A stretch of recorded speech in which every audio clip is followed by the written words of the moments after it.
থেকে পণ্য রপ্তানি ইতিবাচক ধারায় রয়েছে। টানা 4 মাস ধরে 4 বিলিয়ন মানে 400 কোটি মার্কিন ডলারের বেশি মূল্যের পণ্য রপ্তানি হচ্ছে। সর্বশেষ জানুয়ারি মাসে 444 কোটি ডলারের পণ্য রপ্তানি হয়েছে। এই রপ্তানি গত বছরের একই সময়ের তুলনায় 5.70% বেশি। পরিসংখ্যান রপ্তানি উন্নয়ন ব্যুরো আজ সোমবার পণ্য রপ্তানি আয়ের এই হালনাগাদ তথ্য প্রকাশ করেছে।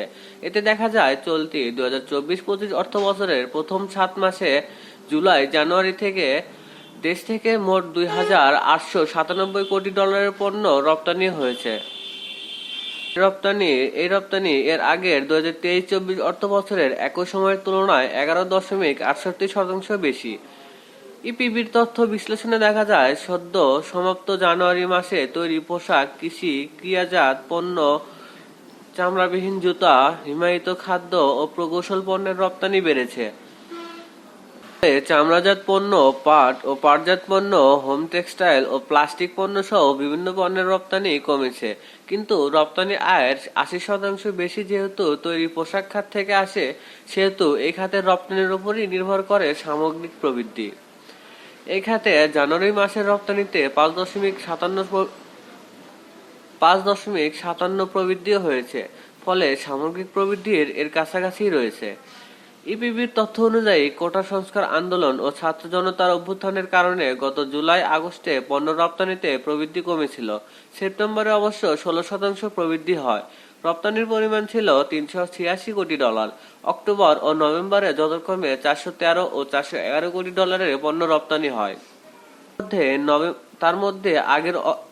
তার মধ্যে আগের অর্থ বছরের একই সময়ের তুলনায় অক্টোবর 18.68%, নভেম্বরে 14.5% প্রবৃদ্ধি হয়, আর ডিসেম্বরে 411 কোটি ডলারের পণ্য রপ্তানিতে প্রবৃদ্ধি হয়েছিল 18%।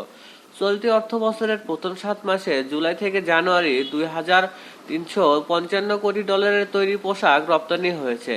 এই রপ্তানি গত বছরের একই সময়ের তুলনায় 12% বেশি। শুধু জানুয়ারিতে তৈরি পোশাক রপ্তানি হয়েছে 366 কোটি ডলার। এক্ষেত্রে প্রবৃদ্ধি হয়েছে 5.57%। এদিকে রপ্তানিতে আবার চামড়া ও চামড়াজাত পণ্যকে টপকে দিয়ে দ্বিতীয় শীর্ষস্থানে চলে এসেছে কৃষি প্রক্রিয়াজাত পণ্য। চলতি অর্থ বছরে প্রথম 7 মাসে 67 কোটি ডলারের কৃষি প্রক্রিয়াজাত পণ্য রপ্তানি হয়েছে। এই রপ্তানি গত অর্থ বছরের একই সময়ের চেয়ে প্রায় 10.5% বেশি। জানুয়ারিতে 7,83,00,000 ডলারের কৃষি প্রক্রিয়াজাত পণ্য রপ্তানি হয়। এক্ষেত্রে প্রবৃদ্ধি হয়েছে 21.35%। অর্থ বছরের জুলাই জানুয়ারিতে 7 মাসে 66,90,00,000 ডলারের চামড়া ও চামড়াজাত পণ্য রপ্তানি হয়। এর রপ্তানি গত অর্থ বছরের একই সময়ের চেয়ে 8% বেশি। এছাড়া শুধু জানুয়ারিতে চামড়া ও চামড়াজাত পণ্য রপ্তানি হয়েছে 9 কোটি ডলারের, যা গত বছরের একই মাসের চেয়ে 5.5% কম।